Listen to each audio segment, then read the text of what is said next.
What's up, ladies and gentlemen? Welcome back to HCS Pro Talk, your weekly Halo Sports podcast.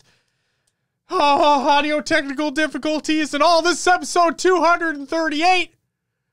Maddie, shut the fuck up. We're getting to it. This is episode 238 for the week of June 5th, 2022. The title of this episode is Doing Whatever It Takes to Win. My name is Josh, aka JK Fire, in the red shirt. And this week I'm joined by the man in the blue shirt, Will, aka I am Mr. Mayhem. Will, how are you doing on this Monday evening? I was doing fine. I showed up, took my work shirt off. I had this HCS blue shirt on underneath. We sit down and Josh looks over. He goes, "Oh, hold on." And he runs out of the room. I'm like, what the fuck is he doing? He's wearing a space station shirt. Comes back, bursts in the room, just red HCS shirt. Now we're kind of matching and not matching at the same time. Yeah. Well, it's funny, too, because you have the blue cord on your mic, and I have the red cord on my mic. And matching hats. Yeah. Yep. Fuck. If you guys couldn't tell, we spend a lot of money on fucking merch. So there's that. There's that. Josh, you want to let the people know what we got on this episode? Well, first, I want to say welcome to everybody who is tuning into the live show. How y'all doing? Hello. Justin, thank you so much for the 17-month resub as well. You get a woo! Martin, welcome as well. No.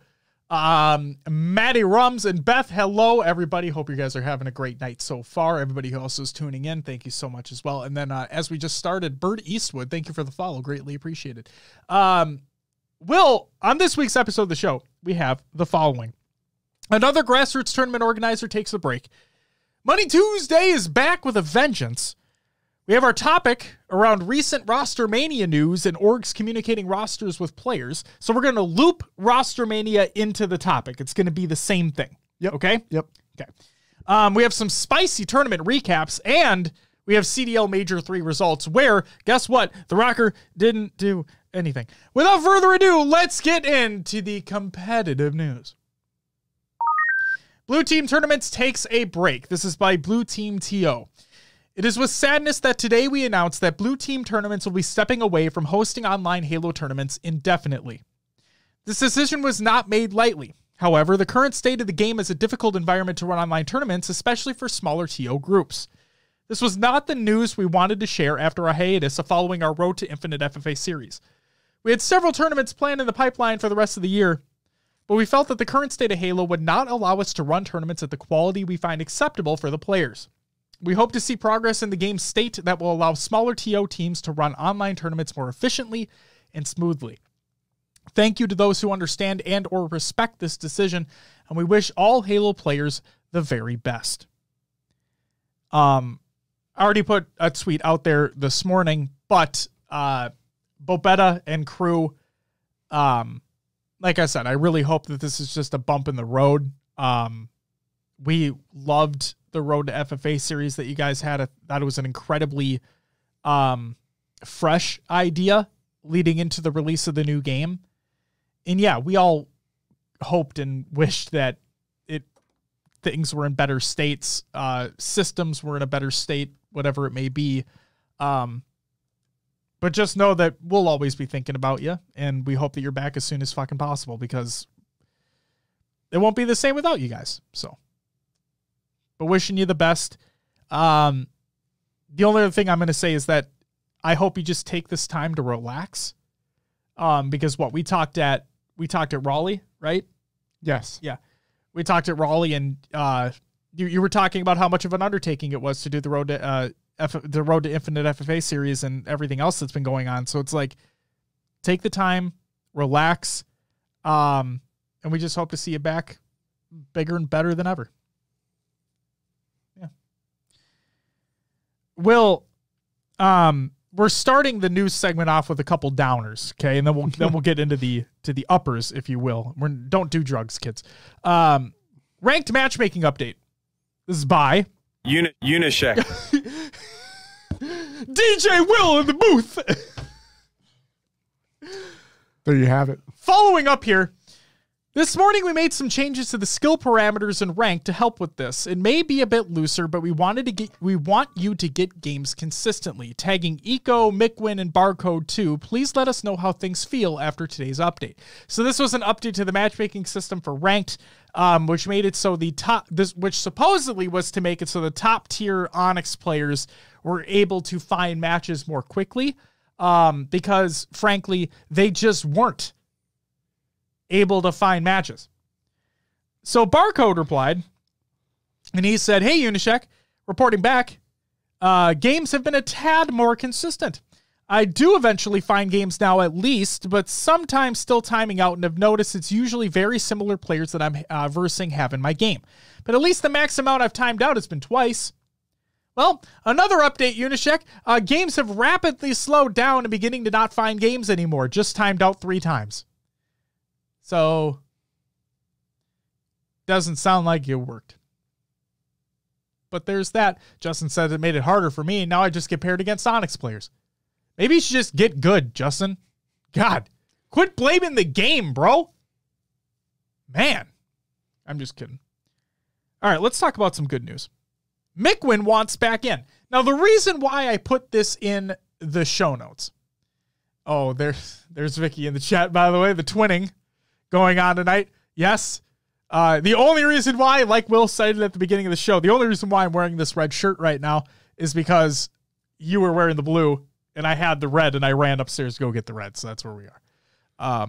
But yeah, the only reason why I'm including this Mikwin tweet in the show is because he still clearly wants to play competitively. He said it multiple times on his stream. And I included it because I love that passion. Regardless of the state that the game's in currently, he clearly wants to compete. And the tweet said 147 more. This was a reply to his tweet that is like 250 more or whatever it was, as in days before he's able to compete again. So for those who don't know, those that had previously worked on the game or were in the Forerunner program weren't able to compete for, I believe, a year or until after Worlds? Yes. So for at least Mikwin, it's after Worlds. So he'll be able to compete after that. Ubernick wants you! If you're a Halo content creator who would like to take part in future community tournaments, please reply to this tweet. I don't want anyone to feel left out. So again, if you are a Halo content creator and you want to potentially be featured in community tournament down the line, reply to that Ubernick tweet. It's in the Google Doc of the show notes of the show, !! Show notes in chat if you're watching live, or if you're checking out the YouTube VOD or the audio version of the show, it's in the description. Check it out there. What is up, Fresh Citrus? How are you? I love me some fresh citrus in my mouth. I do. Fuck yeah, daddy. So, next up, Money Tuesday event has been announced. It's by LVT. You know what it is. $2,000 plus crowdfunding. Money Tuesday presented by Power A and Lucid Sound. It's happening tomorrow, folks. It's from the time we're recording this on Monday. It's tomorrow. It's tomorrow. 5 p.m. Eastern Time. Last Spartan Standing Pro Lobby, including Snakebite, Renegade, Boo Boo Doo, Claytron, Royal 2, King J, Gunplexion, Bobster, Bound, Lucid, Formal, Stress, Rammy, Soulstipe, Truck, and Mikwin. At 8 p.m. Eastern Time, we have the undercard. King J and Royal 2 going up against Boo Boo Doo and Claytron. And then 9 p.m. Eastern Time, William, the main event. Bound and Stellar going up against Formal and Lucid. It's going to be a big one. Who do you got in the undercard here? King J, Royal 2 versus Boo Boo and Clay. I'm going to say King J and Royal 2. That's what I was thinking too. Nothing against the other guys, but I'm going to say King J and Royal 2. Who do you got in the main event? Oh, Bound and Stellar. Okay, for sure. Yeah, that's what I thought. Bound is just a king of twos. He is, and we know what happened in the recent Pro Series, so you'll talk about that later on in the show. We'll get there. Things look spicy, to say the least. Spicy. Spicy indeed. Thank you. I just want to say, Yogi, welcome to the live show, and Alexis, welcome to the live show as well. It's good to see you. I hope you're having a great night. Final news story of competitive, that is. Europa Halo's Dream Pass has been announced. Announcing Europa Halo's Dream Pass. Get it like the reflection corner, but dreamy? Yeah, still don't have the wind chime. That's okay. Jamar will get that reference because he's all caught up now.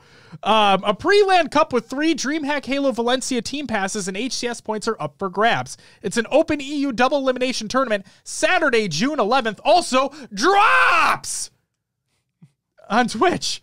That's what it fucking irritates me. Like, I love that Europa Halo has them. Don't get me wrong. What I don't like is when I see, like, so the HCS has really good graphics now that they released. They've released over the past 2 weeks on like the schedule for the week on like broadcasts and whatnot. And then the replies are like, if there's not drops, I'm not watching. Hey, to the person who commented that, go fuck yourself. Signups are going to be live soon for this Europa Halo event, by the way. Just going to throw that out there. What's up, Mythic? Good to see you as well. I mean, I've watched streams or had streams on just for drops. Right, but are you going out of your way to go on Twitter to be like, I'm not watching unless you have drops? No, if I want to watch something, I'm going to watch something. Thank you. If I want the drop, I want the drop. That's my point. We get it. Viewers get inflated because of drops. They do. I guess, yeah, you don't have to announce it everywhere. It's true. It's true. That's it for the competitive news. Yogi asks, are you guys going to Orlando? No. Unfortunately not. We're going to try our damnedest to make Seattle work for Worlds, but Orlando's not in the cards this year. It's just not, unfortunately. But we did go to Raleigh, we did go to KC, so we're gonna shoot for Seattle. We'll see what happens, but Orlando is unfortunately no. Your upcoming tournaments presented, Jesus Christ, your upcoming tournaments of the week presented by none other than Matty Rums, a.k.a. NoobCombo.com. Check out NoobCombo.com for all your Halo esports needs. And maybe buy some of their merch. Daily tournaments, Will. 2 of them. First Blood and UMG. Uh-oh, Will. Uh-oh. Do you read chat? Yeah, yep. For those wondering, the Mrs. Mayhem in chat is Will's wife, Vicky, by the way, and she says, I want to go to Orlando. Will? Well, I want to go, but fucking look, passes. I'm not condoning robbing a bank. You know, I'm not. I am not condoning the robbing of a financial institution. You ever see the movie Jumper with Hayden Christensen? Yeah. Yeah. I need those powers. Boom. In, out. No security trick. Oh my God. Oh my God. Oh shit. Fresh said, wait, I'm not going to read that. Okay. Fresh, I see you, man. I see you. I appreciate you. I'm not going to read that, you know, for reasons. All right. Monday, June 6th. Yeah. That's today. The Padia Circuit Split number 2 begins, and then we have the HCS FFA series for Australia, New Zealand, Mexico, EU, and NA all today. On Tuesday, June 7th, we have the Money Tuesday by Louis V. Titan. The Halo Reg League FFA series continues for week number 3. And then the HCS Pro Series final for Australia, New Zealand, and Mexico. On Wednesday, June 8th, we have the Knights Arena weekly Halo Infinite 4v4 and the HCS Pro Series final for EU for the week. And then on Thursday, June 9th, we have the Halo H and 4v4 and the HCS Pro Series final for North America for the week. On Friday, June 10th, we have the Armageddon Expo Halo Land and the Knights Arena monthly Halo Infinite 4v4. On Saturday, June 11th through the weekend, we have the Nerd Street Champs qualifier. And then on Sunday, June 12th, we have the HCS Pro Series qualifiers for Australia, New Zealand, Mexico, EU, and NA as usual. Vicky says you already have a place to stay. Yeah. Well, that didn't sound... That was not confidence-inspiring. That was not confidence-inspiring. At all.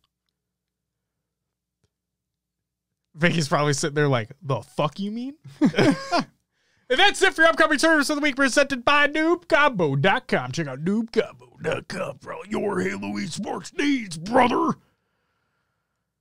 And their merch, too, if you want to buy it.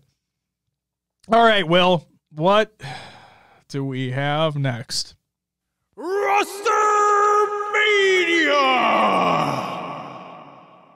But also, our topic of the week. What do you want to have it on? Which, I don't know. It's up to you. Maddie says, new merch, hat and t-shirt. Hold the presses. Hold the presses. We're going to go to noobcombo.com right now. Oh, man. I'm going to click on the merch button, kind of near the top left. Ooh, that's like a baseball-esque type dealio. Noob Combo Old Time Tee, 25 doll hairs. You can buy it. What's the hat? Is it the dad hat? I thought I already had the dad hat. It's not the dad hat. What hat is it? Is it? You had the snapback. I don't have the snapback. I have the dad hat. I'd be willing to bet. Bet? Oh, maybe you do have. Is it the different color of the snapbacks? The colored. Oh, never mind. It's brand. Yeah, the royal blue sporty snapback.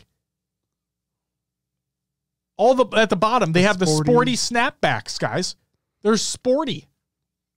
Sporty snapbacks. For all your Halo esporty needs. Oh my God. LMAO, Will. Wowzer Bowsers, bro. That was bad. Can we move past this now? Yes, we can. Go check them out.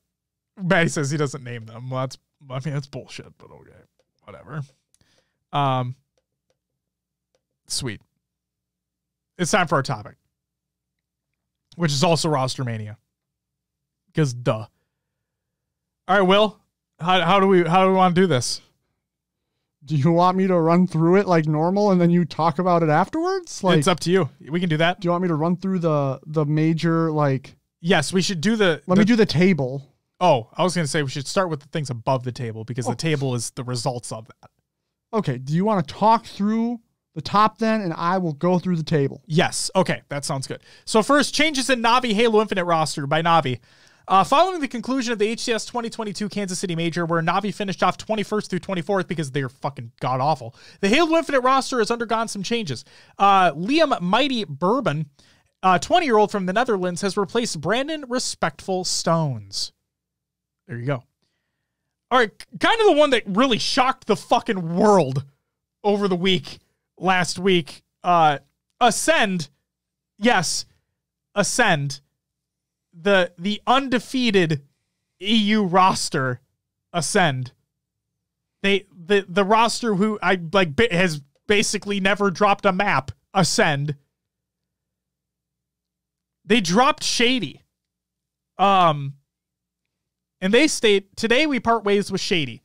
Going forward, the team believes that in order to reach our highest potential internationally, we had to make a hard decision on the future of the roster. We would like to wish Shady all the best in the future. Hashtag rise up. Hashtag phase. Regarding Shady and the Ascend roster, this is by Sika, one of the members of that Ascend roster. We think that it's necessary to explain ourselves and what happened before this decision.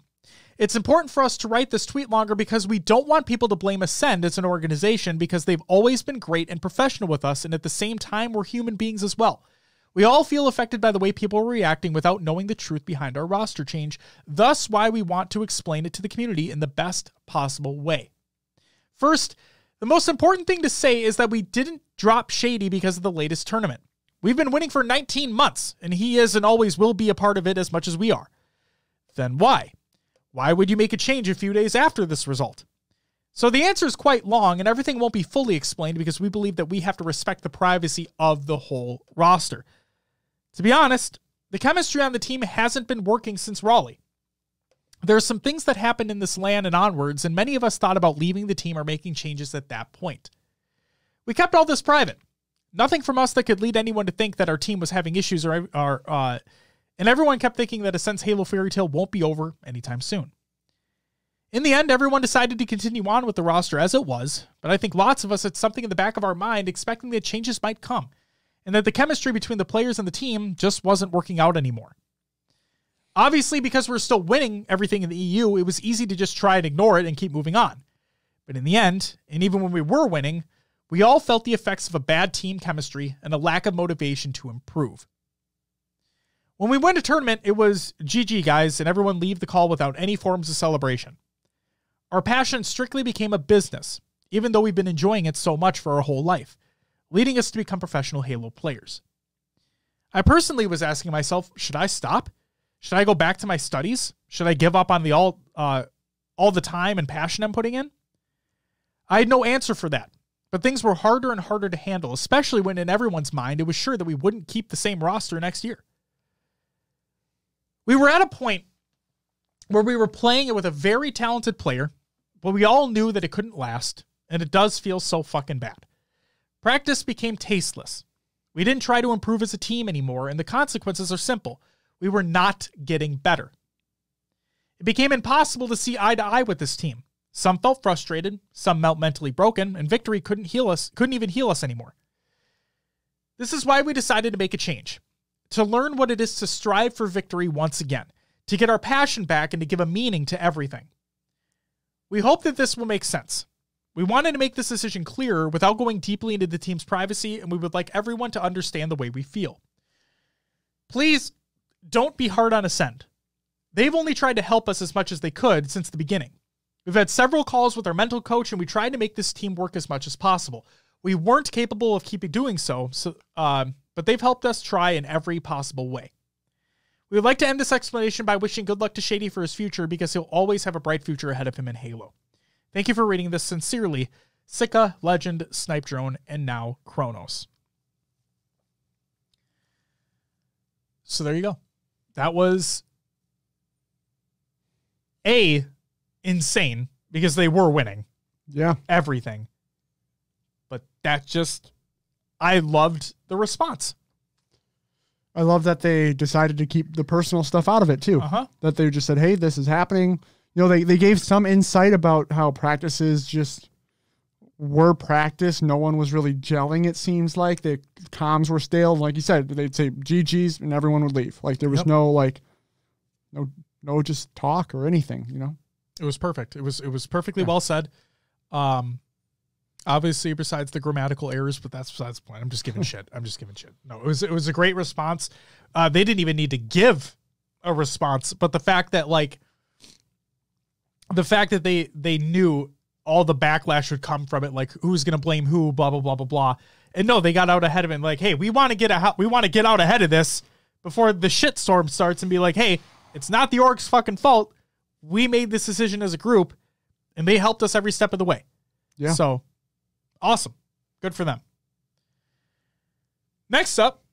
So I said, I've been saying it for a long time, Will. SSG needs to make a fucking change somewhere. I wasn't expecting this one. So SSG drops Rami. It's by Rami. He says, now officially a free agent, SSG will be going in a different direction, currently looking at all options. And then I wanted to include this because, Will, you had put out a tweet, a personal one. Yep. So we'll talk about that in a second. So first, this was originally going to be the topic of the show, but I looped it in here because it is part of Rostermania. Okay. Org's discussing roster changes with players. So Collect, part of Space Station Gaming, regarding Rami, put out the following. Wasn't even told Rami was dropped by anyone on my team. Kind of cringe, but whatever. People can just lie, not tell me shit, and do whatever they want. Didn't even give me any options. Sick! But that's not all he said, Will. As a matter of fact, in what I believe to be a now deleted tweet, I'm going to bring it open here in just a goddamn second. Give me one moment.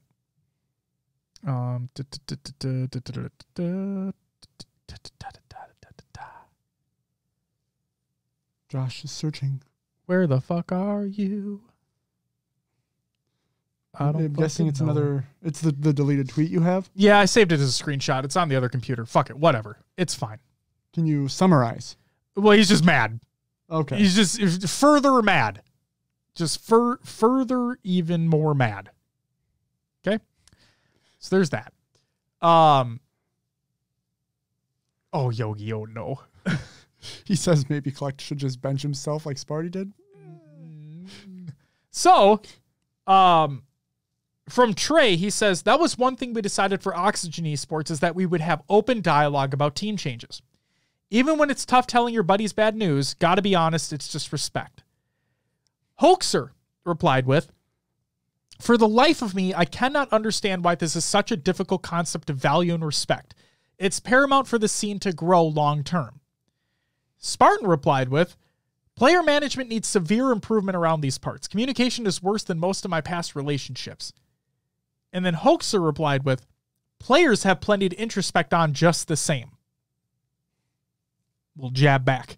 Yeah. You know? Thank you, Hoaxer. Yeah, absolutely. Absolutely. I agreed completely when I read that.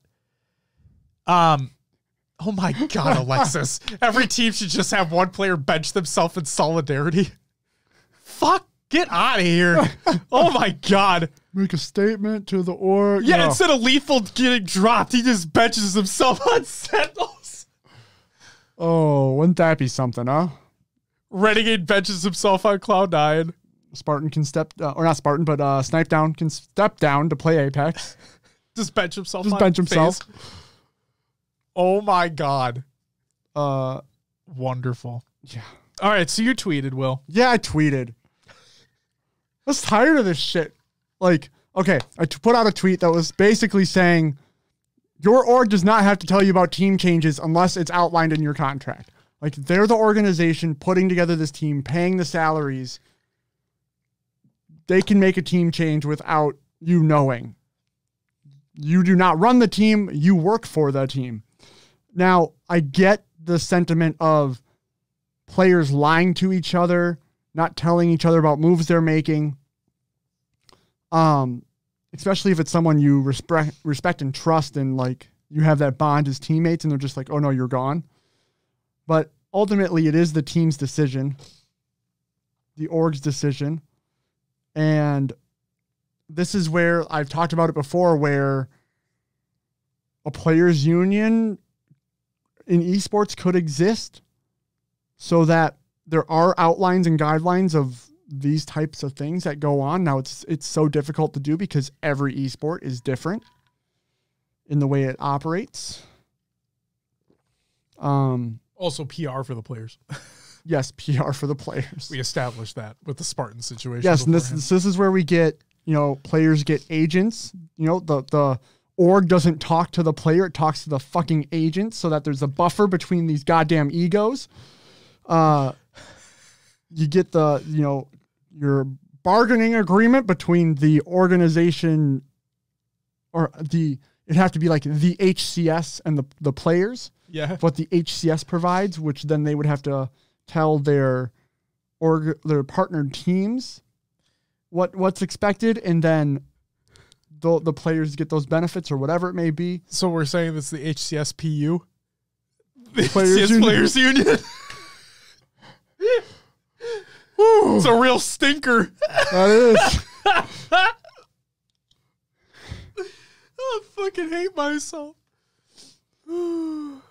Anyway, it seems like they're arguing about or mad about something that's out of even the players' control at time. I found the Collect tweet, by the way. Oh, you got it. It loaded finally. He is in a reply to himself, like to continue on his talking point. He said, and I believe this is deleted, like I said. He said, LOL, every piece of information about what my team was doing wasn't even from anyone on the roster. It was from other people. Every question I asked was completely deflected and ignored. Love the professionalism. Great work, guys. He's mad. He's just mad. He was venting. Okay, there's the other side of it too, where like if your org is looking for a trade or something and it doesn't come to fruition. It's the whole Spartan situation all over again. Yeah, like why would you even bring it up? Mm-hmm. You're going to play out the season the way it is anyway. Right. And that's the thing too. It's like if you're working together, I don't want to like put an umbrella over this, but like if they're working together and they're playing well and they're progressing, nobody's getting dropped. But they weren't. I mean, I can see some orgs wanting to make a change to make a change. Oh, sure. But at that point, I think that's kind of a different scenario too, you know? But like the Ascent situation, they were winning and winning and winning, but the team wasn't gelling. And they all made the decision to be like, now granted, we haven't heard Shady's side of the story, right? We heard the other players' side of the story. Yeah. And from the other players, it sounded amicable. Like, well, this is the change that we're proposing. Regardless, it feels like a 3v1 scenario, so you're kind of out. But that's that. And clearly they talked about how while we were winning, the teamwork wasn't working. So why force ourselves through that if we can make a change here, something that we feel will help us in the long term, and let's keep going. This SSG situation, I mean, the Spartan situation, we said it from the get-go. Why the fuck were they teaming in the first place? Ryan Ubin Spartan. Even Mickwin said it. Everyone knew it. Everyone in the scene knew that it was a powder keg waiting to explode. Everyone knew it. And they even talked about fucking right after Raleigh is when shit started going down south. Right. Which proves kind of what was said before about Ascend. Winning isn't everything, gelling with the team. Yes. Seems to be the most important thing here in Infinite. Teamwork makes the dream work. What's up, Shio? Welcome back. Justin says it's just hard because other than like League or CS, is there any esport that's a long-lasting thing? Like all these things were developed in sports because hockey's not going anywhere, but every game has the potential to just disappear and lose all following. Even COD has the potential to completely crash and not be the game anymore. You're not wrong by any means. That's why we have traditional sports and esports. Traditional sports have been around forever. Esports have not. And esports are on a trajectory to last a very long time. But you're right. The games, not necessarily. Maddie says it's a difficult balance. You want to keep the players happy and enjoy playing for the org, but you also can't just let them run the show. Absolutely. It's a business. Mm-hmm. So, and I mean, ahead. When it comes down to it, if you like the org or not, what you get from the org is what's in your contract. If you negotiate that you need to be brought in on team changes on your contract, then sure. But if the org wants to make a change without telling you and it's not there, then it is what it is. Like, so I didn't put it in the show notes, but I'll just read through it right now. Did you see Kenny Vaccaro's statement about G1? I did not. Okay, so Kenny Vaccaro, for those who don't know, he's the founder and CEO of G1. He was a former professional NFL player. And this is his statement about his organization.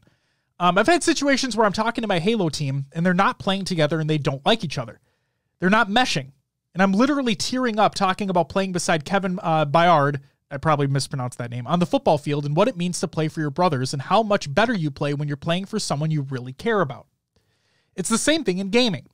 In Halo, if your 4 people can't mesh, you're not going to win a championship. Same thing in football. If those 11 or 22 people don't come together for a common goal to achieve something, you're probably not going to win a Super Bowl. On the differences between the industries. In the NFL, it's really a business, right? It's a business in esports, but in the NFL, they're not putting the player before the brand. They just don't. Everyone knows it's a business at the end of the day, and it's all transactional. I came in with the thought process of, yeah, I'm going to make smart business decisions for me, but I'm also going to treat players how they need to be treated. I call them athletes because they really are. It's remarkable what some of these kids can do, and there's a reason why other people can't do what they do. I wanted to put the player before anything and develop relationships the right way, just like some of the good coaches that I've come across. On Discord, we're like in a locker room almost. There's a G1 office that our Halo team is in. I will pop in there. We'll just shoot the shit and talk. And then I have everybody's numbers, and I check in that way, just because that's the type of person and owner I want to be. I just think it's authentic. So reason why I talked about that is because we talk about the gelling of a team. I love how now this is one mindset, right? But I love how he brings in, because we make football comparisons all the time on the show because we watch football all the time. And he talks about the differences between the NFL as a purely business and transactional environment, and then esports kind of being like that as well, but him wanting to kind of break that mold and be something better for his players. And he talks about how some of the coaches that he was with would instill that mentality within him. And he wants to bring that mentality to the esports realm as well. So I just love that statement. Obviously, I hope everything works out with G1 as an organization. He clearly seems like he cares. Do they have other teams in other games? That I don't believe so. I think they started with Halo. I think they're currently only within Halo. And anybody can correct me, please. Please do. But I think they're just in Halo right now. Maybe with intention to expand into other games, but because I mean, when you talk about these giant orgs that have squads in a lot of other games, it is more of it's business. Yeah. Right? Yep. Now you have because it feels to me, yeah, a lot of this does feel transactional. Well, you had fucking Evil Geniuses, for their Counter-Strike roster, I think it was. Didn't they did you guys see this in chat? Did you guys see this, what I'm talking about? Where Evil Geniuses signed a shit ton of people to what is supposedly a rotational Counter-Strike roster that they have because they want to develop players or something. I swear to God, that's what I saw. And I'm like, what the fuck is that? But then you also have 100 Thieves. You have an Envy/Optic. You have T1. You have FaZe with multiple teams in multiple different games. You're right. It does feel more like a business scenario. You want your teams to win because winning brings in sponsorships. Sponsorships bring money, and that brings more eyes to you, to your organization. That sells more merch, whatever it may be. So, but Maddie said, and Alexis says that G1 has a lot of content creators. Yeah. So I think the only team that they have is in Halo, but they have a bunch of content creators outside of it. So, and Alexis says, as much as I love Halo, it's still wild to me orgs like G1 and Quadrant have started their dive into esports through Halo of all things. I mean, hey, the hype was there, right? The hype was there when it was first coming out. This is going to be a return to form. That's what everyone was saying. We saw through those rose-tinted glasses, but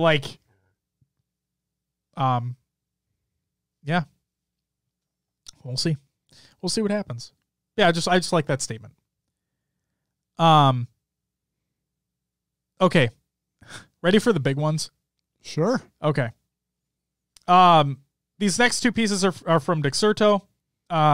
They are not 100% confirmed at this point in time, so take everything with a grain of salt. But fuck it, we'll talk about it. Sources: G2 targeting Australian Halo star Barcode to replace Tusk. G2's Halo team is looking to bring in dominant Australian star Alex Barcode, I'm not going to try to pronounce that last name, as a replacement for Daniel Tusk Ruiz on the North American roster, according to Dexerto sources. Kuzmanovic. Kuzmanovic? Kuzmanovic. Or is it Kuzmanovic? Manovic? I don't know. That's why I didn't want to try. Yeah, I wanted to try. I appreciate that. I just know I'd fuck up, so.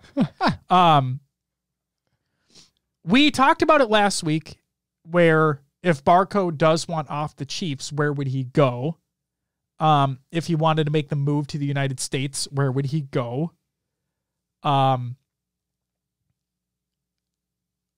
The only thing I'll say, and this is nothing against any of the players on that G2 roster, if we're looking at pure placings, okay? Pure placings. To me, adding Barcode does not take you to the next level. And I love the kid. I think he's a phenomenal player. I just don't think only adding him brings you to the next level. And I talked about it again last week, I believe, where from a dad and older person standpoint, right, as an old head, where I'm thinking about this from like a financial standpoint, from a life standpoint of him moving to the United States for Halo. The only thing I could say in a positive is that if he does get signed to G2, at least G2 is fucking huge. So hopefully that contract is nice for him. You also got to look at the fact that he is an up-and-comer. Like, sure. He's proven he's got the skills. Uh-huh. And for me, it's kind of only up from here for him. And this might be his foot in the door into NA. And if he can prove himself on G2, that might open the door into other organizations. Kind of like a bound situation. Now, other people have been making the comparison around him and Ogre One. So Ogre One, I believe he still currently lives in Australia, but I believe will be moving back to the US. Barcode living in Australia. They apparently have played together. I think they've streamed together, whatever it may be. For those who don't know, Ogre One is the team manager of G2 Halo. So if that comparison is being made, then, hell, there's an opportunity there. Again, it's just, I'm basically now at a mindset where anything can happen, right? When I was so hesitant about why the fuck would you drop Ola for formal after getting second at Anaheim? Like I was so stuck in my head. I was stuck in my head about why the fuck would you do something like that? And now, granted, it hasn't panned out well as of yet after KC. But who knows? Who knows where it's going to happen there? And then we're going to talk about the next piece here in a little bit. But like, I guess I'm now in a mindset where I'm going to take it as it comes. Anything can happen in this fucking space. Halo's a wild, wild west out here, man. It's crazy. And fuck, if Barcode wants to come over here and he has a real opportunity on that G2 roster, then you're right. This is not only just a stepping stone, but you're right. This could very well be, the sky's the limit for him. He finally has an opportunity to come over here and compete with the best in the world. And he's already proven himself over there. Like, we already know that. He's the winningest player over there, more likely. And he has a real shot coming over here, competing against the best in the world, in North America, and just progressing further. Whether that be sticking with G2, whether that be moving into a different team if he really proves himself further, hell, I wish him the best of luck. I just really hope that, again, this is from that dad mentality. I just really hope that if he does come stateside, that he's okay financially. Because I want him. Life's about taking risks, right? That's what everybody says. Everybody says life is about taking risks. And he's definitely young enough where he can be taking these types of risks for sure. I just want him to be okay. That's all. It's a big, big, big move coming over from there to here. And like, not to get political on the show or anything, but it's a different type of political structure as well. Like, there's a lot of things you have to take into consideration when you're coming over to the stateside. Healthcare, whatever it may be. So, like I said, I just hope he's okay if he makes the move over. He's got the talent. No doubt about it. Real quick, catching up. Alexa says it definitely doesn't confirm anything, but the Chiefs' most recent scrims on Halo Data Hive do not include Barcode on the roster. Yes, it did not. And also in the Pro Series, he was not on there either. Nono says he would also need an org that can deal with the visa process. 100%. And G2 could, because I believe G2 has international teams. Like, they were an international brand before. I'm pretty sure G2 was an international brand before picking up this North American Halo roster. I could be totally wrong on that front too. Yeah, same as Fnatic. I thought Fnatic was the same thing. Yes. I feel like G2's Rainbow Six team was... Maddie says they're one of the biggest esports orgs in the world. Yes. Yeah.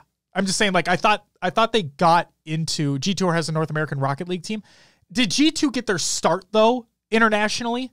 Like, that's what I thought. I thought they got their start internationally. I could be wrong Jeez. 100%. So, I mean, dealing with the visa process, G2 currently has a Rainbow Six team that includes someone from Germany, the UK, Brazil, Australia, and again, another UK player. So yeah, they definitely, and no, I'm not saying you like, no, I'm just like clarifying. It sounds like G2 would definitely be an org that could handle the visa process for him. So there wouldn't be an issue there. So yeah. And then Maddie says, yeah, Germany, he believes. So this is where they got their start. And like I said, I think Fnatic was around the same thing too. They were international first before picking up a North American team. But yeah. Like I mentioned, Barcode has the skill. 100%. There's no doubt about it. He has the skill. Again, just from this 30-year-old dad mindset, I hope he is he'll okay. Be fine. That's what I hope. If it doesn't work out, he goes back home. It's good to go. There you go. Thanks, No. I'm sorry. Some Minnesota nice bullshit coming out. All right. I just didn't want it to feel like you were being attacked or anything based off the question that you think, or what you have said, right? That was my whole point. So, and I know it sounds like you didn't feel like that. I just want to make sure you did feel like that. See, I'm just, fuck. Okay. So Minnesota nice. I want to like clarify, make sure everything's good. You know, we're good. Hey, yeah, we're good. Good. Okay. All right. The last one that we have here before you're going to go through the updates to the table. Again, this is unconfirmed as of yet. But Sentinels Halo are targeting Renegade to replace Lethul on the Dynasty squad. Again, this is by Dexerto. Dexerto sources have confirmed that the Sentinels Halo squad is looking to replace two-time world champion Tony Lethul Campbell with Cloud9's Jonathan Renegade Willett. Sources have confirmed to Dexerto that Sentinels are working hard to reach a buyout agreement with Cloud9 to bring Renegade to the team. And Maddie said it's all but confirmed. Yeah, yes, I understand. And then in a not in this article, but it was also said that apparently Lethul would not be retiring. So okay. Where does he go? Dude. And then I'd kind of hope he'd get his revenge a little bit. That's what I am hoping for as well. Now, again, we don't know the full story behind this.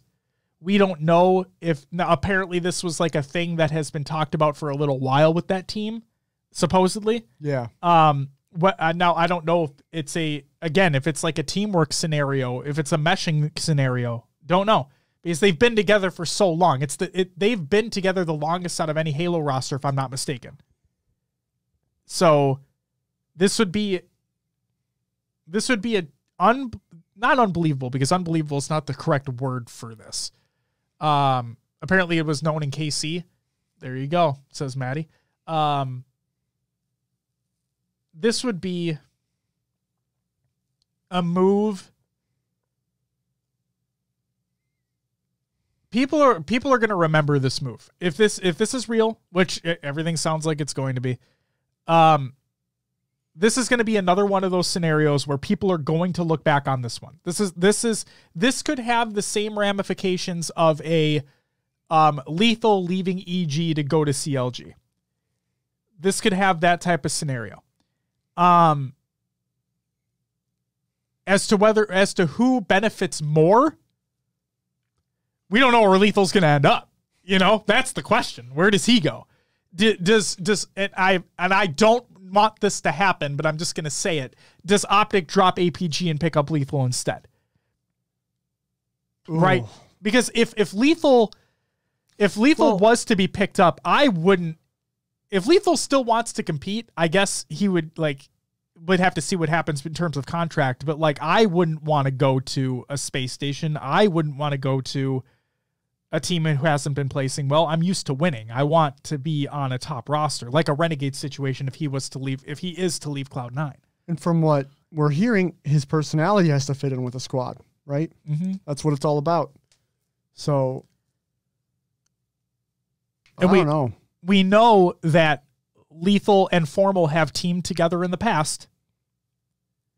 So this could be a reuniting of that force. And they were mean. What if this is what brings Snipedown back to Halo, being like, all right, Lethul, you left they've slighted me, they've slighted you. Let's get these motherfuckers. They go. They come back together again. Snipe down Lethul, Formal, and whoever else. No. Snipe down Lethul, Mickwin, and Ola. That could be interesting. And they come back. 100 Thieves. 100 Thieves. They're gotta come in at some point in time, right? We're just willing this into existence. Seriously, man. Maddie says, I think it's bigger than the EGCLG move. I think to me, the reason why I say that, Maddie, is because at the time, it was crazy. They were winning. It was crazy that it's something I just didn't see coming at all. And what felt like out of nowhere, Lethul just up after, what was it, right before X Games? Mm-hmm. Yeah, right before X Games, he's just like, all right, peace out, guys. I fucking have this opportunity over here. And it panned out incredibly well for him. Yeah, EG won X Games, but like right after that, it was the CLG show from then on out. But it was just, in terms of moves within the scene that I didn't see that coming. Same thing with like the Renegade scenario where I didn't see that coming. Yeah, that was a surprise. Like, granted, it hasn't happened yet. Like, it's all but confirmed at this point, but still. Snipe down Lethul, Mickwin, APG, Optic Science Spartan. Oh, Pistola, not Mickwin. So snipe down Lethul, Pistola, and APG. And Optic Science Spartan. Hey, man, I don't fucking... That scares me. So, Lethul. All I know is that you better believe everybody online or like the keyboard warriors are like, yeah, told you it should have happened. Fuck Tony. He was the weakest link of that team. He had the lowest KD every single game. He's trash. He's washed. But like, oh my God, Alexis. The team has got the retirement home vibes. Seriously. But like, everybody loves to hate Lethul. Because like his trash talk, his personality, I guess you could say. His demeanor? Yeah, because he's not really a trash talker. He's just like, he's a troll. He's trollish. But no, I would love, if this is going to happen, which it sounds like it is, if and when this is going to happen, I really hope he does get the revenge tour. I really do. And APG, no offense to you, because I think you're a phenomenal player. And I think you've been done dirty like throughout most of your career. But if you were to be let go in place of Lethul, which again, I don't think should happen, but like if you were to do that, then goddamn, I hope that Optic go on a fucking tear.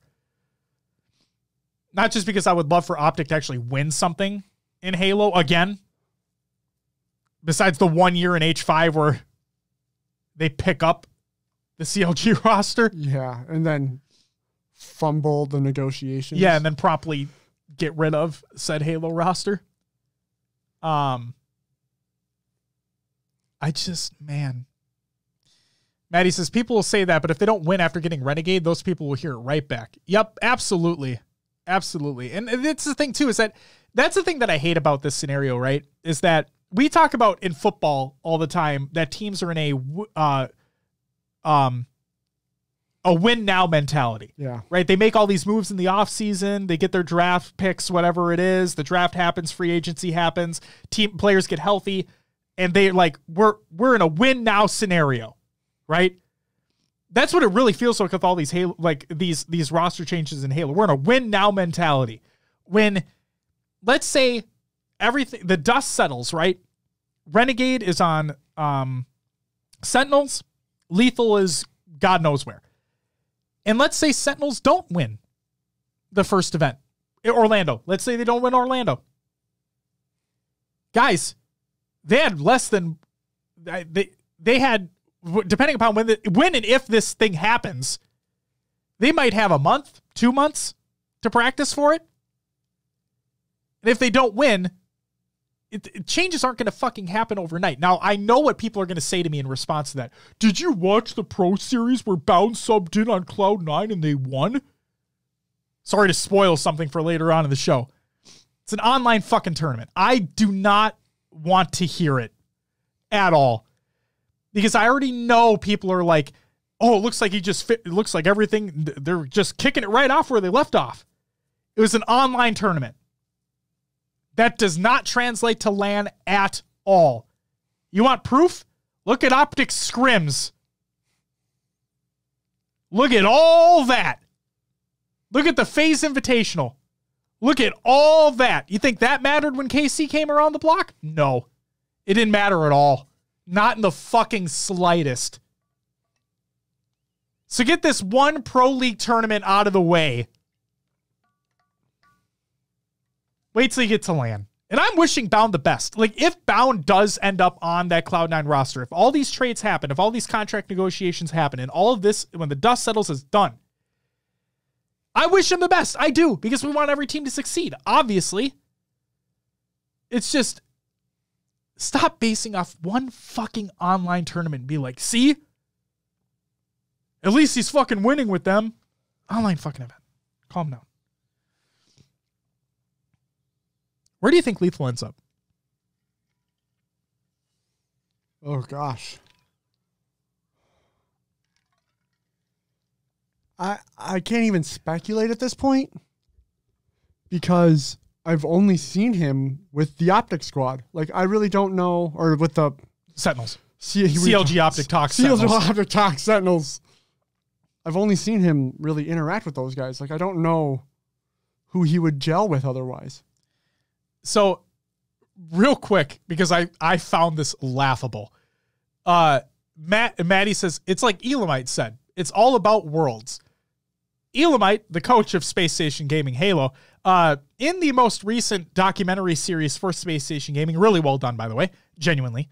At the very end, actually at the very beginning and the very end, Elamite says, I don't care if I'm paraphrasing, but he said something about, I don't care if we underperform at every event leading up to Worlds, as long as we do well at Worlds and not the other way around, then I'm fine.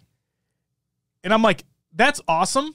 Like, obviously be working towards Worlds. That sounds fantastic. You ain't getting anywhere close. With the way that you guys have been playing, I'm going to get shit for this. We talked about it in the Discord server. I didn't really want to air it out here, but I'll just say, Rami wouldn't have been the person I would have dropped from that roster. There would have been two people I would have gone like, time's done. Let's get some fresh faces in here. Try again. With the way you guys have been playing, I don't see Worlds being, and please prove my ass wrong in Orlando. I know you said you only care about Worlds, but please prove my ass wrong in Orlando and do something crazy. Do something magical. I'd love Space Station to pop up towards the top. And make wearing the merch worth it. Other than the merch being fucking fire, because it is. The merch is amazing. No said they make the play-in and then one and done. Yep. Seriously, they talk about how like they don't want to have to play through open bracket. They want to like be there in champ bracket right away, make it in pools right away. And I'm like, why the fuck does it matter? You get bumped out immediately. It doesn't fucking matter. Literally, if you watch, guys, I'm not kidding. And again, the documentary was good. And if you go back and watch it, all the footage that they showed, all of it, all the footage that they showed was from the Chiefs series that they had in pool play. Because guess where they made it after that? Home.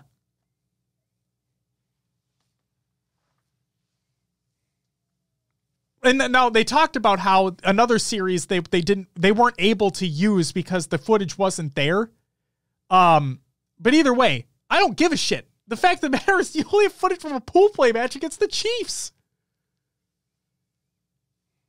Oh man, they need to do fucking better. Seriously.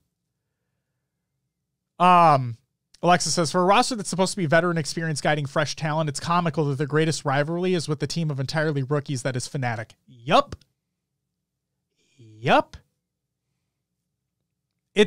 Frankly, it's sad. Like I said, there were 2 people that I'd get rid of on that roster if I was the GM of that roster. I would have done it pre-KC. Cut ties, start new. That's what I would have done. I'm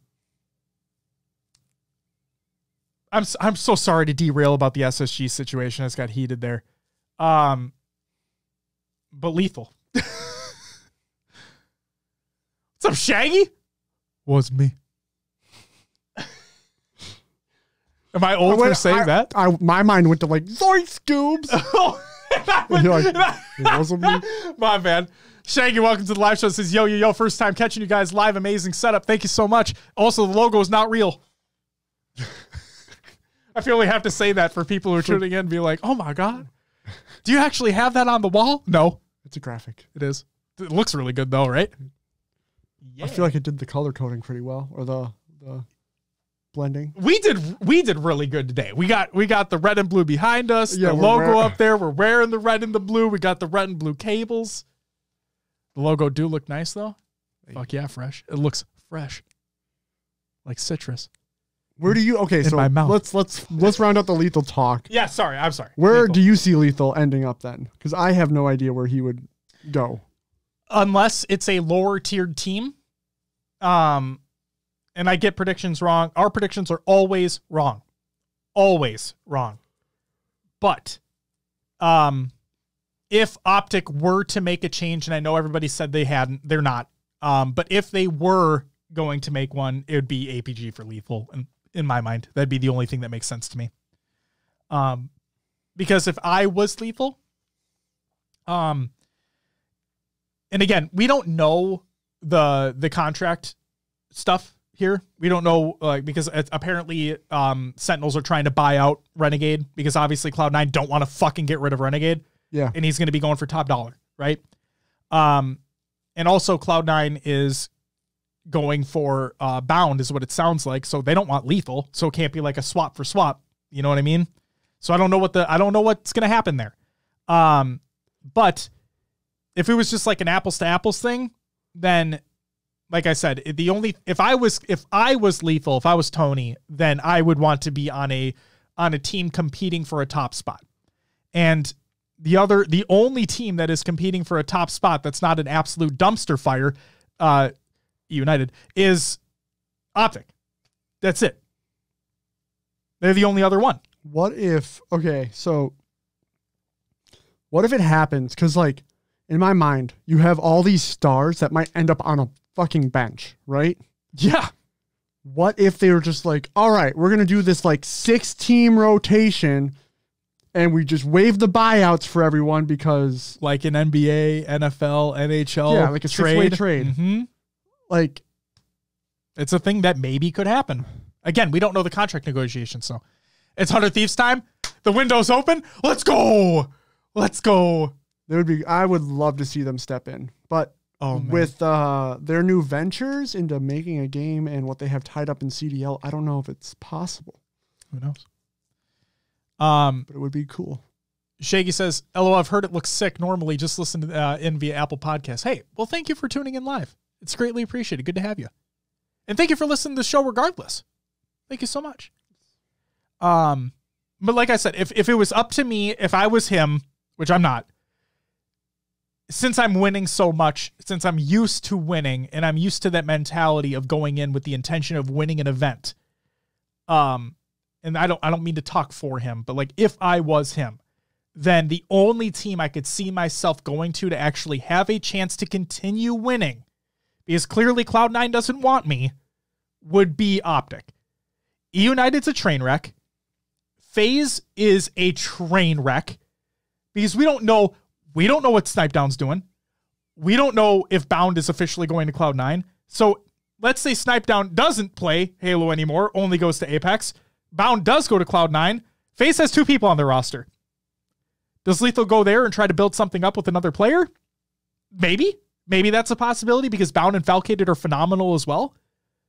Maybe he starts to bring that organization back into stardom, if you will. I could see that too. I'm pretty sure you meant Boo Boo and Falcated. What did I say? Bound. Sorry, Boo Boo and Falcated. My apologies. Yes. Boo Boo Doo Boo and Falcated. Yes. So does that land? So if, say he does go to Optic and they somehow do get rid of APG, the only thing I can see. Where does APG? That's another thing. Like, would APG goes to FaZe or United? Oh God. United's looking for someone to fill Spartan's shoes. Right, because what I was thinking was if Lethul was to go to FaZe, then Spartan would get picked up by FaZe as well off the United bench, and that's that. The other thing I'm thinking of is all these teams are trying to make this move right now, right? It sounds to me, now I don't know for sure, because I for the record, I want to say this. I do not know. But from what the sounds of it are, players are being signed to 1-year contracts for the start. Yeah. So, and we talked about in Discord, if Lethul was going to retire, which it doesn't sound like he is from what we're reading here, if he was going to retire, why don't they just wait till the end of Worlds? Like, it's 2 events. Why don't they just wait till after Worlds, the contract's up, then Bob's your uncle, and then make the change?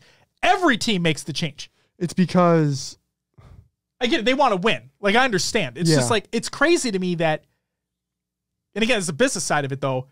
All these teams are supposedly trying to go through all these hoops, all these buyouts, all these contract negotiations when we're just 2 events away. Now, granted, they're big. They are very big events with a lot of money on the line. $1 million prize pool for Worlds is nothing to scoff at. Let's be fucking real. But it's 2 events. And if all these contracts are 1 year and they all expire after Worlds, do whatever the fuck you want. Go. Be free. This is almost why I would want Optic to stay together. It's like they, in F1, the term is they undercut the field. They got their change in early, and that team can work and stay together and have that consistency. They need to be better than what they've been. Oh, 100%. LAN seems to be a different story for them. But yeah, it's your team changes could look great on paper, not be great in practice. Yep. Alexa says, I'm genuinely so curious who actually wants to take the Sparty seat on United. It was such an ugly affair that it probably makes the concept quite unappealing. And then Maddie replied with, I think it's more who would want to be with teammates that will go behind your back than playing for EU. There you go. I don't know. I don't have anything to add. United is a dumpster fire right now, and FaZe appears to be a dumpster fire right now. I have no fucking idea who wants to play for either of them. Yeah, good point. If I was a player, I would much rather want to be on FaZe than United because of like the pedigree of FaZe. You have Boo Boo Doo Boo and Falcated already there. Yeah. They don't sound like they go behind people's backs at least. And probably want to go there. I don't fucking know, man. It's crazy. All right. But yeah, that's the Lethul thing. If this truly does happen, which as everyone's been saying, it sounds like it's going to, it's just a matter of time. It's going to be huge. It's going to send waves throughout the scene to be like, hey, it can be anyone. Yeah. It can be anyone. If Renegade leaves, it can be anyone. You can be arguably the best player in the game. Right? People say that Renegade is the best Slayer in the game. People say Lucid's the best Slayer in the game. Like you could be considered the best player in the game, and yet your spot could be up for grabs. Doesn't matter who the fuck you are. Whether it be organizational issues, whether it be team issues, whether it be you coming to the conclusion that, hey, I don't think this is working out for me. I'd like to explore my options if you allow me to. Whatever the situation is, it's just a player's seat at the end of the day. Crazy. Fucking crazy. I was not expecting this. My predictions are wrong every single time, but I was not expecting this at all. First the Renegade one, like just like Ascend. Why the fuck would you want to leave something that you're winning at? And I couldn't believe it was just because they got second at KC. There's no way that was it. I believe it's a clash of this, like, egos? Well, maybe ego, but like Renegade. Well, the word is not confirmed. No one said anything, but the word is that like Renegade just wants to win. That's it. He just wants to win. And that's, he's a little extreme in that. And maybe that's what's causing tension with the rest of the team. So then that's what I talked about last week, where I'm just worried. So what if he does go to Sentinels, this goes through, and they lose? What are you going to do now? You going to sit there and pout? Or are you going to try to move again? Or are you going to try to focus and win? Because I get it. He saw near immediate success. Now, he was on straight ripping before. Like during Halo 5, he was on straight ripping before Splice. Let's be real. For the folks who don't remember. And they didn't have great success. But that's where he started to get the Renegade name. He was proving himself, right? Once he got to Splice, yeah, they saw immediate success. That success continued, and we talked about it. That Cloud9 roster is literally that Splice roster, but it's Penguin instead of Shotzzy. And since they had that practice, they clearly showed that, hey, we're still fucking here, guys. Nothing's changed. Okay, let's calm down. And then they win Anaheim. And then they get second at Casey. Like, it's just, if Renegade is really that, it couldn't just be because he wants to win. There has to be something else going on there. Because if I just want to win, personally, if I was in that scenario and I just want to win and I got second at the event, what do you think that's going to do to me? Make me want to compete harder to win the next one. Not be like, well, great run, guys. So I'm out. Well, let's put this together. Go ahead, please. It was stated earlier in chat that Sentinels knew Lethul was on the way out prior to KC. I'm sorry. Repeat what you said. Lethul was on the way out prior to KC. Okay. C9 loses to Sentinels at KC. With a Lethul that might be on its way out the door. Renegade catches wind of that and says, if Lethul's out, I want to be on the winning team. Sure. Move. I want out. Sure. Drama. Egos. Whatever. All that fuckery. And then now we have what we have. So then my concern, and again, I want him to succeed. Don't get me wrong. My concern is like play style. So we're trading a quote unquote role player for a dominant slayer. Say that's exactly what happened with Optic. Now, I don't want to say that it's going to be the same thing that happened to Optic, but as we did see with Optic, it didn't pan out in this first event. Now, granted, when you look at, I've been seeing a lot of comparisons. I'm going to bring the NBA into the mix for a second. So we're seeing a lot of comparisons between the Golden State Warriors and the Boston Celtics, right? Those are the two teams in the NBA Finals, okay? Current series is tied 1-1. The reason why I'm bringing them up into this right now is because the Golden State Warriors have an unbelievable amount of, they have an unbelievable stat line in players that have been in finals games.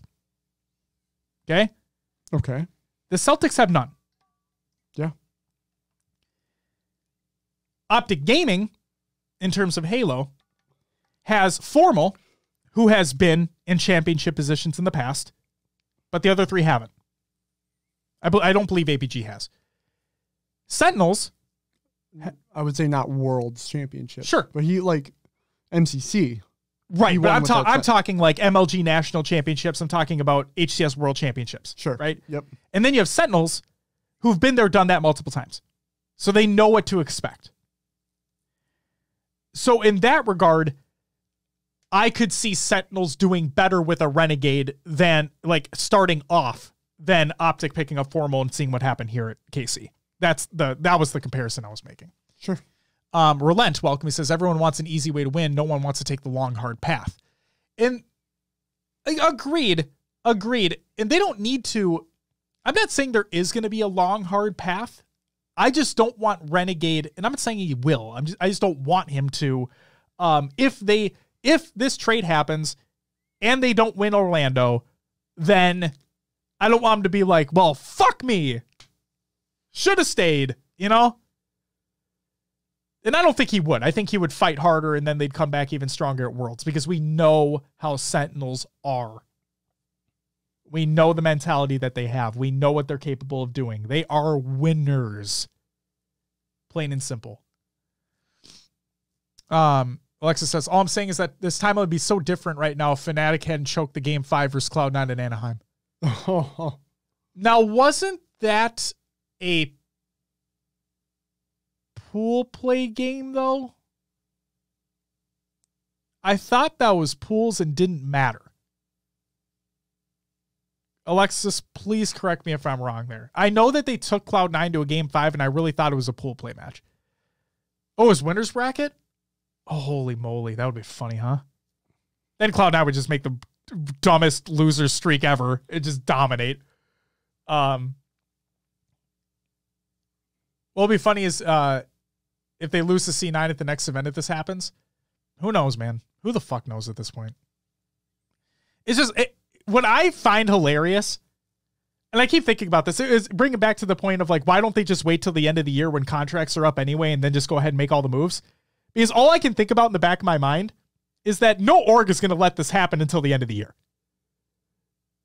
Like, who's going to get rid of your, like, how, again, I don't know how the contract shit works, but like, if Cloud9 are really fucking trying hard to get bound, if Sentinels are really fucking trying hard to get Renegade, go ahead. No, I'm just saying, what if nothing happens? And we're just back at square one. Like, well, Renegade's benching himself. I have no fucking idea, man. I honestly think it's going to be a domino effect. Because, like, once one team ponies up the money to buy someone out, then that team has money to then buy someone out, then that team has money to buy someone out. It'd have to be Sentinels making the first move then. Because Cloud9 would have to accept the offer on Renegade from Sentinels because Lethul wouldn't be on a team. Lethul would be dropped or benched. He'd be benched until he was bought out. That would start the domino effect. Yeah. Because then Cloud9 would be like, all right, let's go back to FaZe. Hey, fuck you. Give us bound. Snipe Down doesn't want to play anyway. Give him here. And then FaZe are like, fuck. All right, we got money. Hey, Spartan. Hey, United. Spartan, come here. That's it. Here we go. We got it. And as Shaggy said, zoinks. All right, you want to run through the table? Yes, we'll do this quick. These are... Okay, so there is a table on Reddit by Matty Rums. It's a Rostermania mega thread. I'm talking about the changes that happened from last week to this week. If you'd like to know about the other original tables, go check out our previous 2 episodes under the Rostermania section. Or just click on the link. Or click on the link in the show notes. So here's what we have for changes. Suppressed from Exet to Space Station has been confirmed. Yep. Cherished from Oxygen to Shopify Rebellion has been confirmed.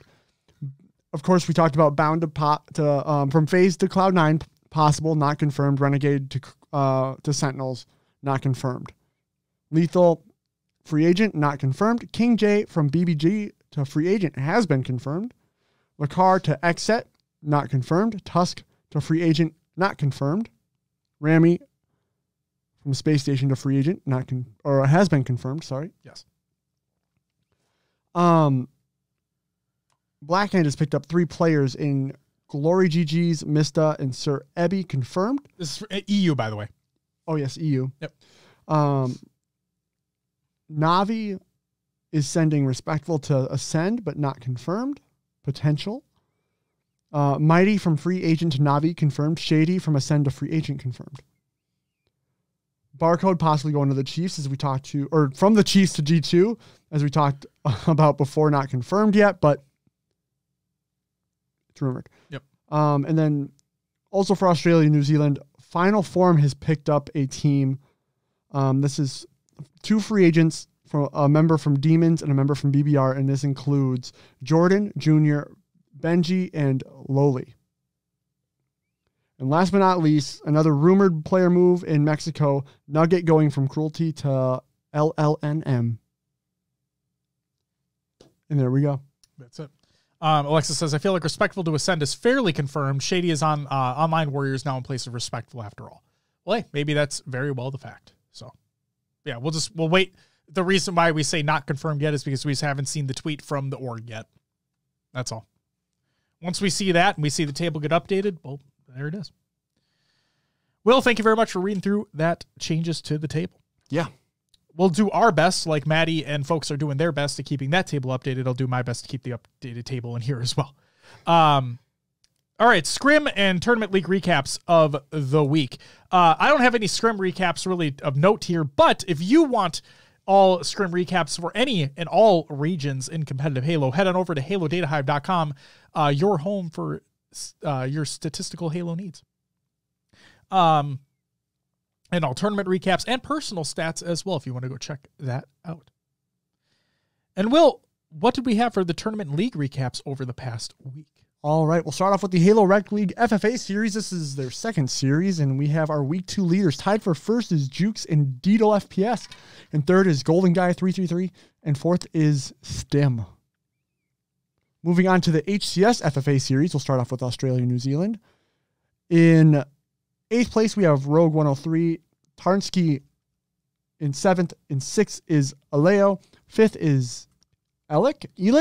4th is Benji. 3rd is Bandit. 2nd is Scoobmeister. Scoobmeister. And first went to Sways. Out of the Mexico region, in 8th is TU Television. 7th, Hades. 6th, Strenny. 5th, Magico. 4th, Goriloco. 3rd is Johan MC. 2nd went to Guardian, and first went to I Not Jerry. Out of EU, in 8th place, we have Lil Ugly Shane. Wafts in 7th. Zufa in 6th. Eastwood in 5th. Liberation in 4th. Bastos in 3rd. Simply Gambit in 2nd. And Warrior O'Neill taking home the win in 1st. And then out of North America, in 8th was Hulk Go Ham. That's a good name. That's a good name. 7th went to Steezy 2Ks. 6th went to Demon Sue. 5th, Pac Mandela. 4th, Matthias, with a bunch of numbers. 3rd went to Gunplexion. 2nd, Avenue. And 1st went to OG Halo Noob. You go ahead and continue. I'm just reading through just in case. Perfect. Moving on to the HCS Pro Series. These are the Mexico results. In 4th place went to Leave No Witness, which included Lure, Rorch, Strikey, and Noble. 3rd went to LLNM, which was Nugget, Gambino, Luderick, and Hrimgel. I don't know how to. Still don't know how to. Fucking name. 2nd went to CN. This is Johan MC, Bullet, Guardian, and Magico. And first went to Pittsburgh Knights yet again, taking home a win. Tapping buttons, Pool, Drift, and Atso. Who would have guessed? From the Australia. Yeah. New Zealand region. Yeah. Wow. Complete brain fart there. In 4th place went to next. This is Lunchy, Shrekman, Lith LL, and Noobles. 3rd went to Digital Nation. It's Bandit, Tex Dry, Rice, and Just Tough. 2nd went to Dire Wolves. This was Bald, Dino, Vamped, and Zirkel. And first went to Final Form, Injustix, Junior, Jordan, and Benji. HCS Pro Series for the EU region. In 4th went to J-Lings Esports, Septic, Quad, Morga, and Cristola. 3rd, Ascend, Legend, Shady, Snipetrone, and Sika. 2nd, Online Warriors, Respectful, Mose, So Snaky, and Flux. And first went to Quadrant, SLG, Shad, Chick, and Rix. Congratulations, boyos. All right, HCS Pro Series North America results. Josh, you put some text in here. Did you want to read that, or do you want me to go through it? Go through the results first, and then we'll do the text. All right, in fourth place, KCP, Talix, Druck, Soul Snipe, and Manny. Third went to G2 Esports, Straight Sick, Rami, Gilkey, and Sab. Second went to Optic Gaming, Lucid APG, Trippy, and Formal. And first went to Cloud9, Eco, Stellar, Penguin, and Bound. Some teams to note: Complexity in 5th, 6th with Space Station, G1, 7th, and 8th with Torrent. I just think if all teams were competing in that, where would Space Station end up there? Anyway. I feel like I just thrown a shit ton of shade at that team. You are today. I really do. I'm just mad because they're not better. That's all. I just want them to fucking be better. I really do. Want them to be a top tier org. I do. I want to be one of the people shouting Space Station in the fucking crowd, man.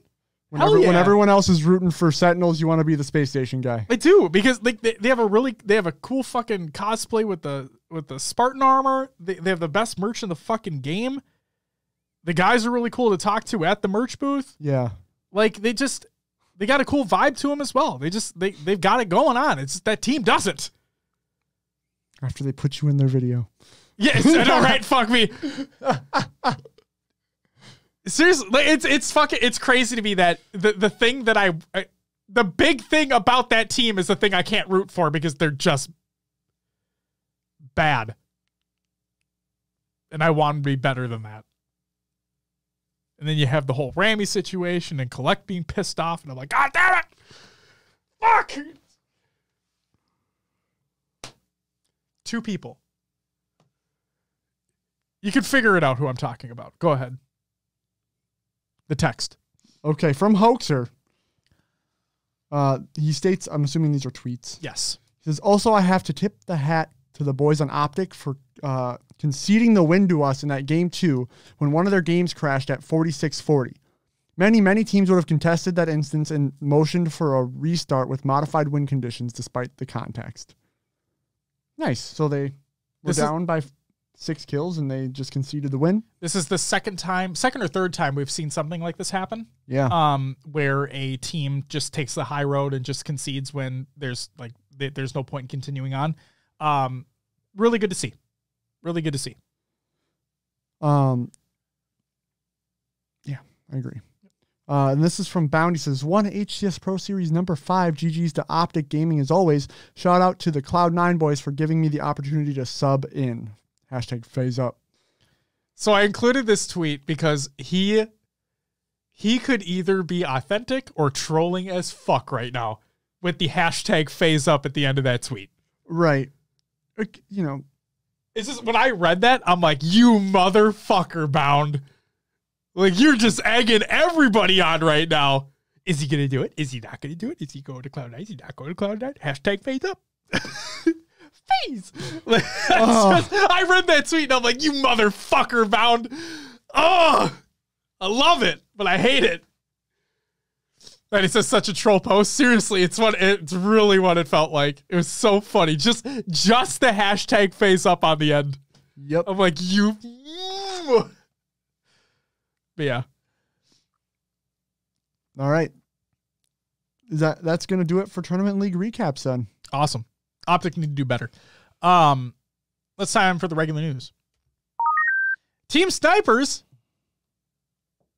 Oh, Maddie says, for me, it was the shout out to Cloud9 for letting me sub in. Yeah, it's just the whole tweet in general, you know? He never talks and types like that. I mean, he wants out, you know? He wants out of phase. All right, Team Snipers is in Halo Infinite. Well, kind of. So, you know what I'm talking about. The Halo account tweeted out the following. Stay frosty and check those angles. Team Snipers has arrived. Experience shoddy snipes, brute snipes, and covey snipes today. In other words, not regular snipers all the time. Because apparently the skewer's a sniper. News to me. I mean, apparently the stalker rifle's a sniper. It's like a DMR. Yeah, kind of. More damage, though. Is what, it's 3 headshots to kill with Stalker?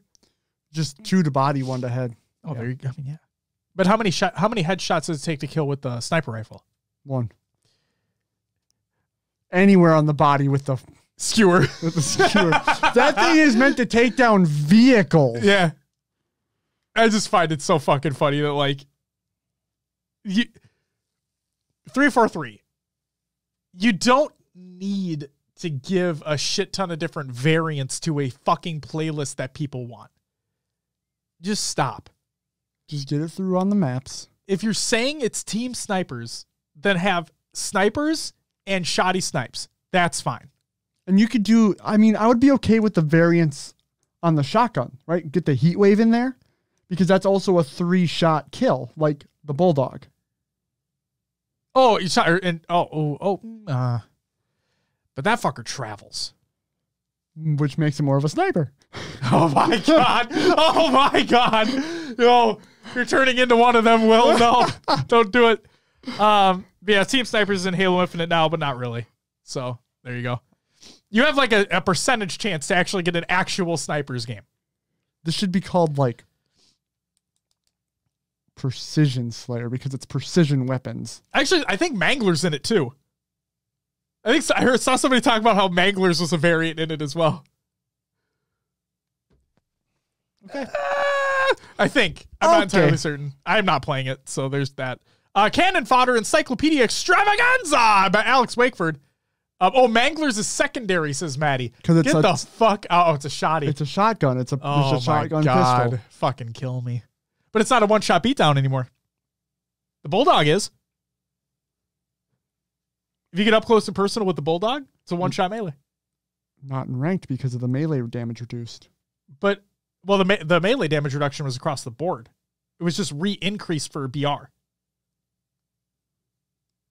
But I'm still pretty damn sure that the Bulldog is a one-shot beatdown. It should be. Yeah. Not always. When you're dead ass right in front of him, though. Yeah. So there's that. But yeah, the Mangler, get the fuck out of here. Mangly dangly. Bam, Alex Wakeford, that article, I'm not going to read it, but you can go ahead. And then finally, the Xbox Pride gear collection has been updated, expanded. It looks wonderful. This is by Xbox, and they say, show off your style and feel free to be you. With Xbox's Pride gear collection, this Pride Month, Microsoft is donating to orgs that support LGBTQIA plus communities. Seriously, go check out the line that they have. It's fucking awesome. They have new Halo stuff in there.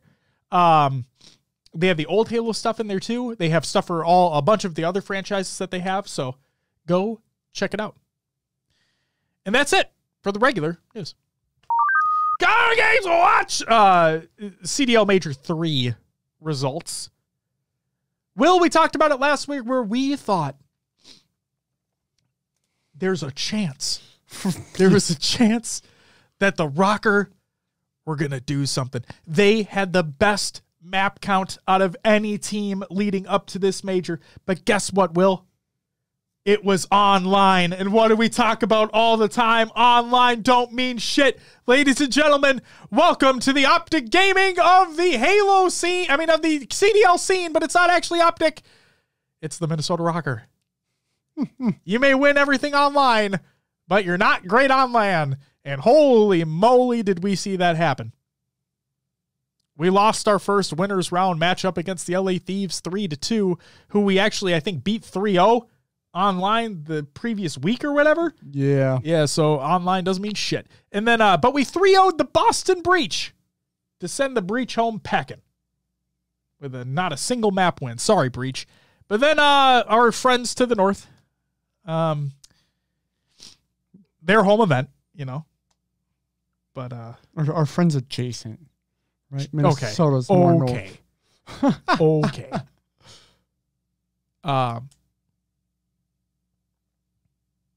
They 3-0'd us. They did. And sent us home. So there's that. But you know who did not get sent home, Will? Who's that? The team that won the whole thing. And the team that won the whole thing is a team that I don't think anybody expected to be in this case. We were talking about it before the show started, where this team was considered the worst, one of, if not the worst in the league last year. They were bad at the beginning of this year. And frankly, I don't think anybody expected them to make any type of run.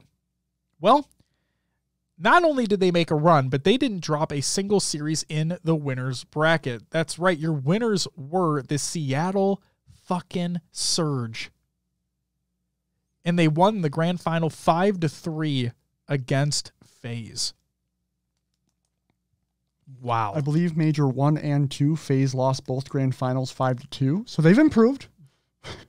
And they haven't made a roster change. They haven't made, well, yeah. Well, did you hear the stuff about Abeezy? Yeah. Yeah, I heard. Yeah. Apparently Abeezy doesn't practice. Doesn't show up on All right, I got to give the context now. Please do. So Katie Bedford, ex-Call of Duty analyst, girlfriend to the coach of FaZe. Yep. Was on stream, and she kind of let loose a little bit, saying something like, maybe if Abeezy would show up on time, practice with the team, not be late, actually work on his S&D game, things like of that nature. So apparently he just shows up when he wants. And it went further than that, because somebody like quote unquote reported on it, and the coach clapped back, and the quote unquote reporter, I'm putting in air quotes because I don't know if it was actual reporter or not, but like clapped back again saying, look, she said it in front of everybody. Yeah. I'm not going to talk about it. You know what I mean? Like, don't air out your dirty laundry if you don't want it discussed. Plain and simple. It's not his fault. So, it's just interesting to me that, like, if she knows about that and she feels that way, that must mean, like, for me, that means the coach feels that way. Mm-hmm. Which then what's happening with the teammates? Right now, the team dynamic's going to be a little fucky. Might be. We might have a Halo situation. So Abeezy's going to bench himself. My God. And demand the coach be moved. See you later, Maddie. Have a great night, bud. Thank you so much for stopping by as always. Appreciate you. I still can't get the fucking Spartan benching himself thing out of my mind. But either way, I don't want to take anything away from what the Surge were able to do here. Yeah. Congratulations to the fucking Seattle Surge. That is amazing. We dropped accuracy, and look where he went. Gets a major win. And look where we are. Well, yeah, I feel like... We drop Major Maniac, they win Challengers. Look where we are. Also, I think Neptune was on that Challengers roster as well. Oh, yeah. With Major Maniac.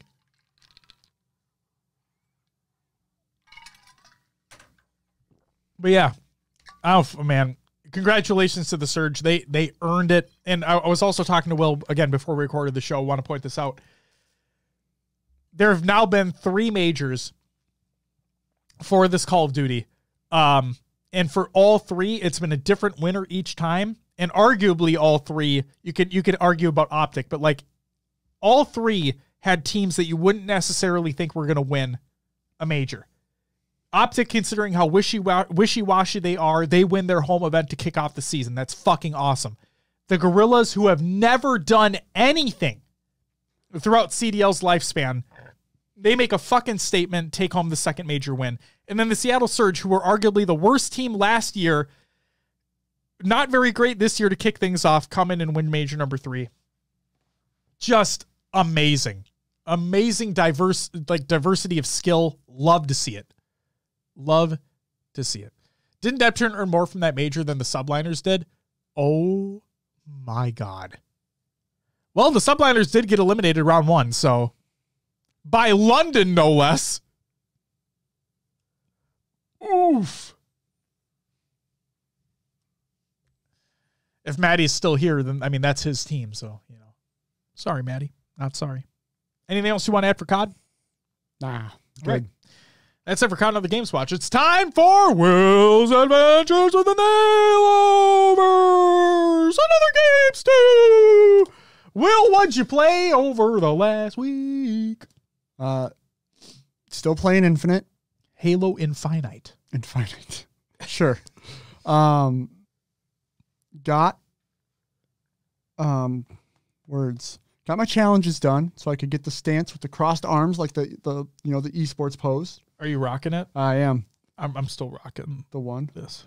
The cross fucking well, you got the one, get the arms folded, it'll oh, sure. Great. I just think it's funny that like nobody does this. They always do this. Yeah. Where are you pointing? that way. I don't just. Yeah, played some ranked. We played on Thursday. We did play on Thursday. Yep. I played Friday for a little bit as well. Yeah, and then Sunday I finished my challenges. Yep, that's what happened. Did you feel that your challenges were easier than season 1? What was the ultimate? The ultimate challenge? Yeah. Was it kill 50 in LSS or kill 30 in yeah, it was kill 30 in land grab. Okay. Which is a little bit easier. Yeah. Some of the stuff I had a challenge that was get a kill with the shock rifle. I played 5 maps without getting a shock rifle. So I was like, you know what? Flip it. And then it was play 3. It was, get 30 seconds in the hill time in land grab. Oh, it's nothing. Yeah, one game. That's one hill. Yeah. Yep. So I mean, it's not one hill, right. But you get it. Yeah. So. Okay. It's fine. But that one was frustrating. Sure. I did have a needler kill that didn't count, so I had to get it again. 3-4-3. I mean, it was pretty easy, guys, to do, but come on, it was a tracking issue. Apparently, awesome challenges. But yeah, they have been a little bit easier, I would say. Okay, overall, I think the week that I went for the ultimate, the first week that the fracture was available, to get that visor, mine were, I believe, overall easier as well. I had a couple duds in there, but overall, I think it was easier than season 1. Yeah. So all right. And then I played a game, Roller Champions. I don't know if you guys I've heard. Yep. I've heard. Yep. But yeah, it's a 3v3 roller derby. There's a ball. You got to tackle the enemies. You got to go around. Is that in PlayStation Plus? It's free to play. Oh, it's everywhere. free to play. Okay. It's free to play everywhere. Okay. I enjoy it. It would be more fun with other people that I know to talk to and play with. I've just been solo queuing. So the premise of the game, ball drops into this arena. You got to skate around. There's 4 gates that you have to get in succession to be able to unlock the goal. If you skate around the 4 gates once, it's a 1-pointer. Okay. Skate around twice, it's 3 points. Skate around it a third time, it's worth 5 points. And the first team to 5 wins, or when time runs out. When you were playing this game, did you at one point in time think to yourself, he was a skater boy? No. I said to you later, boy. No. No? Oh, no. Missed opportunity. I know. Fuck me. But the problem I'm running into is after whatever team scores the first goal, someone on the other team will just quit out. And then you get an AI player. And the AI is not up to par. No. Kind of like in Halo Infinite. Oh. To be able to play the game when it's 3v2. Right. So yeah, if they need more people in their game, and people that don't quit out after getting down 1 goal when it's a game to 5. That's like quitting after a first flag cap in CTF. Just play it out. There are people who are really good at the game already, which is insane. Anyway. Okay. I do enjoy it though. They have, it's free to play, battle pass, cosmetics, store. You can get loot balls, which give you items. Okay.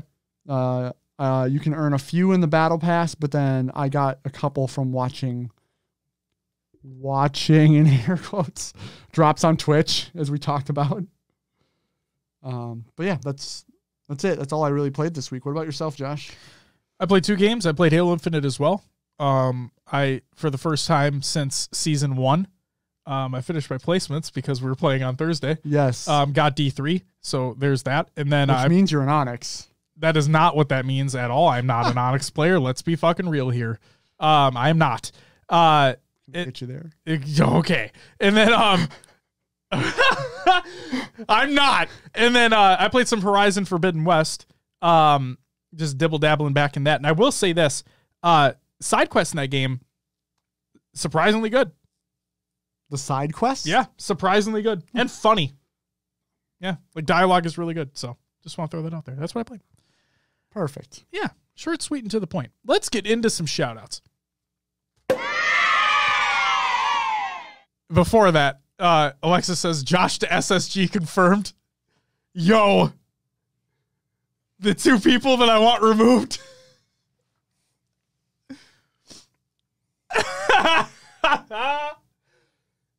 I'm not nearly as good as a professional player. I want to make that fucking point absolutely clear. I'm not as good as a semi-professional player. I am not that. Shout out to everyone who joined the community playdate. We didn't have one because I wasn't there, so I apologize. Wait, I sent a message on Discord. You did? You got an LFG going. Yeah, and I played with I Slay Goliath, and I forget his gamer tag, but his name's Nick, so thanks for the games. Shout out to I Slay Goliath and Nick for joining Will on his faux playdate. Yeah.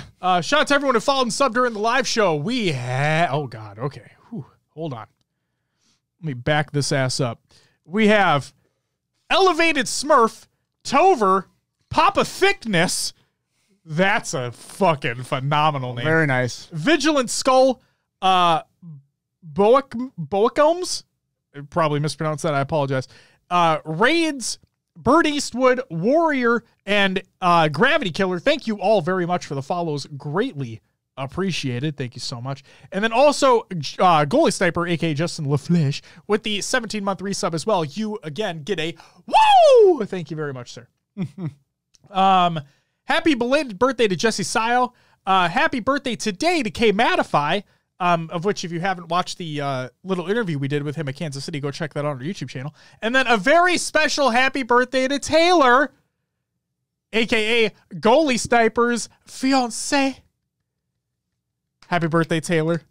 Hope you enjoy the day. And give Justin all the shit in the world, please. Because that's what we live for around here.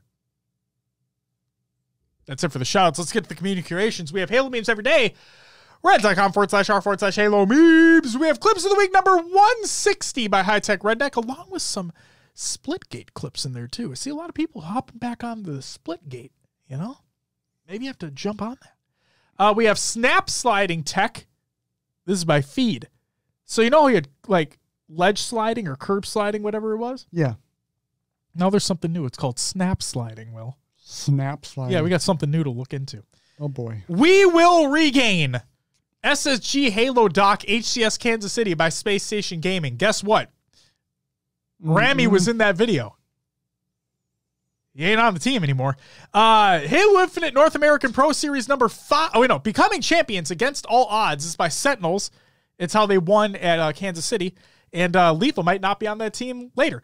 Halo Infinite North American Pro Series number 5. Highlights, greatest plays, moments, chokes compilation by Devious Grunt Alliance. Always love the compilation videos that they put out. Go check that out. And then finally, Halo ODST Operation Whiteout, a fan-made cinematic in 4K by Halo VFX. Go check that video out as well.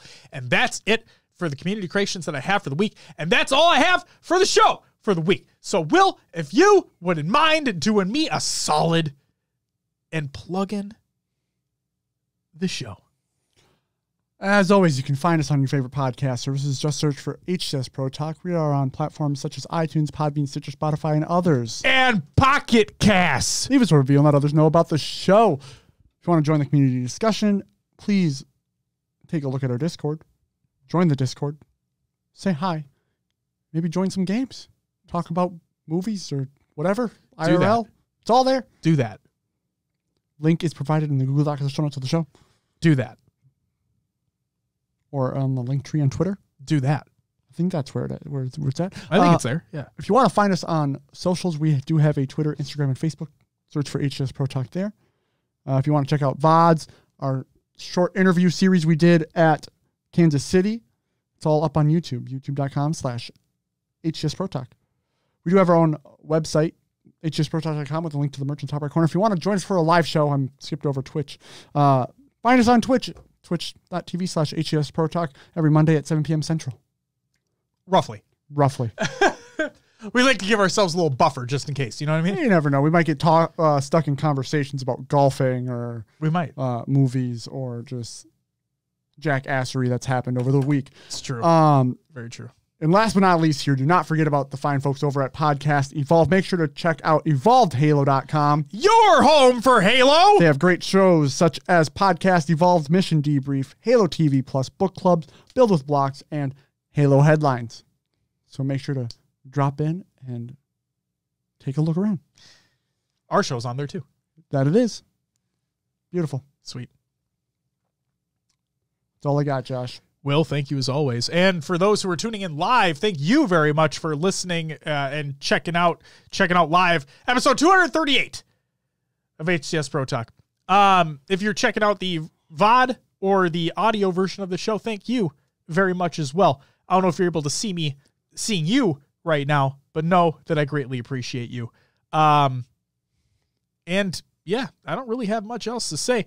I'm just anxious, excited about the changes that might happen with rosters sooner or later. But it's definitely going to shake up the scene in more ways than one. But hey, I guess it's just the nature of the beast, and Orlando is going to be fucking crazy. If this is any indication, if any of these actually go through, then Orlando's going to be fucking insane. Ladies and gentlemen, that's going to do it for this week.